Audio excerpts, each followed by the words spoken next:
Welcome to the Explainer. Today we're going to talk about a battle that was both Alexander the Great's final masterpiece and, well, the one wall he just couldn't break.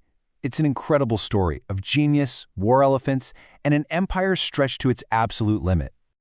So picture this. How do you defeat an army you've never even seen, led by a literal giant of a king and protected by a river that's just raging out of control?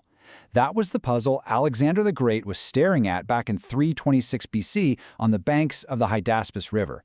And his solution, it wasn't just a battle plan, it was a masterclass in strategy, deception, and psychological warfare. Okay, so to really get what makes this battle so special, we've got to understand the journey that even got Alexander here. This was the very edge of the known world, where his whole legend was about to face its biggest test yet. So, after completely shattering the Persian Empire and killing its king, Darius, you'd think Alexander might take a break, right? Nope. His ambition just knew no bounds. He pushed his army eastward, over the insanely treacherous Hindu Kush Mountains and across the mighty Indus River, plunging deep into the Indian subcontinent. And you gotta remember, this wasn't a quick trip. This was a relentless, multi-year blitz. By the time he hit the Hydaspes, his army, these veteran Macedonians, they'd been fighting for almost a decade. They were thousands of miles from home, totally exhausted, and oh yeah, about to face a kind of enemy they had never, ever seen before. Right. So at the Hydaspes River, the challenge wasn't just, another army. It was a double whammy. First, you've got this formidable king who absolutely refused to back down. And second, you've got this ferocious, monsoon-swollen river that's basically a natural fortress. See, most of the other local rulers, they took one look at Alexander and submitted. Not King Porus. He refused to bow down. This guy was a legend in his own right, described as being over 7 feet tall, and he vowed to meet the conqueror on the battlefield as an equal, not as a subject. Now, if you look at it on paper, sure, Alexander's army was way more experienced, but Porus had a much larger infantry. He had the home turf advantage, and then he had the wild card, over 100 war elephants. Think about it. These were living, breathing tanks, a terrifying sight that Alexander's men, and just as importantly his horses, had never, ever faced in battle. And Porus, he chose his spot perfectly. The Hydaspes River, just swollen with monsoon rains and melting snow from the Himalayas, was over a mile wide in some places. Trying to cross that head-on, with a whole army waiting for you, that's just suicide. So the big question is, how in the world did Alexander get past this, an impassable river and an unbreakable king? He knew brute force wasn't going to work, so he used his mind. He launched this brilliant campaign of psychological warfare, basically deciding to win the battle before a single sword was even drawn. For weeks, Alexander just put on a show. He had huge shipments of grain delivered to his camp, making it look like he was settling in for a long wait.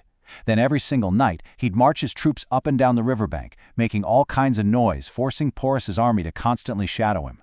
After a while, Porus just got tired of it. He figured it was all a big bluff and told his guys to ignore the noise. Alexander was conditioning him, wearing him down. And then he made his move. On one particular night, there was this raging thunderstorm. Perfect cover. It completely masked the sound of his movements. Alexander took his absolute best forces, his elite troops, and marched them 18 miles upstream to a hidden crossing point. This was an unbelievably risky gamble to get around his enemy. And you know what? The deception worked. Porus was totally caught by surprise. What came next was just this brutal, chaotic clash between two completely different ways of fighting. So Porus scrambles and quickly arranges his forces to meet Alexander, and he puts his elephants right up front, in front of his infantry line, like this great living wall, a terrifying barrier of flesh and armor designed to just shatter the Macedonian phalanx. Now, Alexander was no fool. He knew his horses would completely freak out if they charged those elephants head-on, so he adapted his classic hammer and anvil tactic. First up, the hammer. He used his elite companion cavalry to just smash into the Indian cavalry on the left flank. Okay, and this is where the plan gets really clever. As the Indian cavalry from the other side, the right flank, moved over to help their buddies, Alexander's general, a guy named Conus, swung his own cavalry all the way around the back of the entire Indian line and attacked them from the rear. Just like that, the Indian cavalry was completely surrounded and, well, crushed. So with Porus's cavalry totally out of the picture, his army was now pinned. They had absolutely nowhere to run. It was time for the anvil. Alexander gave the signal, and his infantry, the legendary Macedonian phalanx, began to advance. And here's how they actually fought the elephants. It's pretty wild. The phalanx soldiers created this bristling wall with their super long pikes, the sarissas, and they aimed right for the animals' eyes and their drivers. At the exact same time, you had these light infantry guys darting in with axes and swords, hacking away at the elephants' legs and trunks. The result was just sheer carnage. The elephants, wounded and terrified without their drivers, totally panicked. They just rampaged backwards right through their own infantry, trampling their own men. It was immense chaos. Porus's greatest weapon had literally turned against him, and his army just disintegrated from the inside out. So the battle was a decisive and very bloody victory for Alexander, but you could argue that its most famous, its most telling moment happened right after the fighting finally stopped.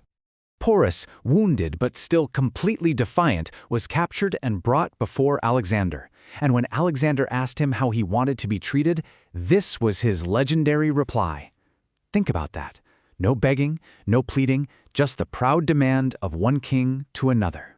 Alexander was so blown away by Porus's courage and his dignity that he did something pretty extraordinary. He didn't just spare his life, he made Porus an allied ruler. He even gave him more land to govern. It was this incredible moment of mutual respect between two great warriors. But this brilliant victory, it came with a huge cost. Alexander had won his most challenging battle, for sure. But in doing so, he had finally reached a border he couldn't break. Not one on a map, but one in the hearts of his own men. Yeah, even though the Macedonian casualties were pretty low compared to the Indian losses, the battle itself was absolutely terrifying for Alexander's men. I mean, having to face the sheer horror of those war elephants and then hearing stories about even bigger Indian empires further east, his exhausted troops finally just had enough. They mutinied. They flat out refused to march any further. And so, the Battle of the Hydaspes. It's this fascinating paradox, isn't it? It was maybe Alexander's greatest tactical achievement ever, a perfect display of strategy and adaptation. But the sheer ferocity of that battle broke the will of his army, and it forced the world's greatest conqueror to finally, after a decade of non-stop war, turn around and head for home.